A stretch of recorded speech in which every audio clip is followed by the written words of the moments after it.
future-proof your marketing. Over the course of this training, we've examined a large number of different types of AI and machine learning in the context of digital marketing. The objective of all this has been to help you better prepare for the future.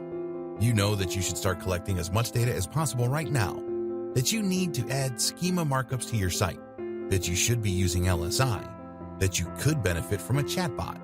You even know a little bit about SQL, just in case you ever decide to get involved behind the scenes.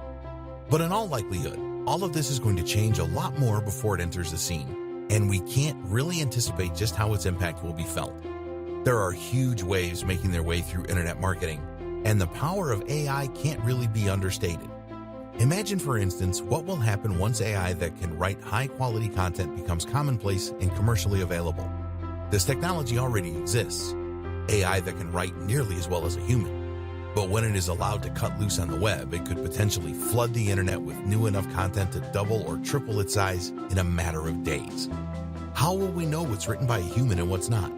What about when AI can create realistic-looking images? We've already seen the power of deep fakes. How will we know what's real and what's not? We can't really prepare for these scenarios because we don't know how they will play out. So for now, it is best to focus on what we do know. And in particular, as a marketer, that means focusing on Google's move to natural language processing and more human-like interactions. It also means that Google is going to keep getting smarter. Google used to look for keyword matches, but now it actually understands the meaning of a website and can use many more metrics in order to understand whether it is high or low quality and whether it is delivering on what it claims to do.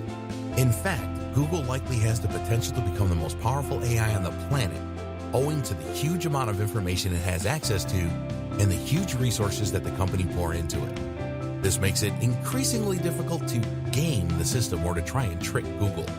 The best thing we can do then? Make the best quality content we can. As Google becomes more and more human, writing for Google and writing for the reader will mean essentially the same thing. It's time we started focusing on great quality content and on providing real value. The key thing to remember is that Google serves its customers first and foremost. Who are its customers? The users who use it to find information and entertainment. Google wants people to keep using its search, and as such, it needs to make sure it consistently brings up only the most relevant and interesting information. As long as you are concerned with creating great quality content for your readers, then your goals and Google's will be aligned. Thus, each time it gets a little bit smarter, that will work to your favor instead of being something you need to worry about. As Google gets smarter, it will find more ways of identifying the best quality content. And so, if you're focused on delivering that, Google will find more ways of connecting you with your audience. Combine this with more data collection and a generally more data-driven approach to marketing, and you'll be ready for the future of the industry.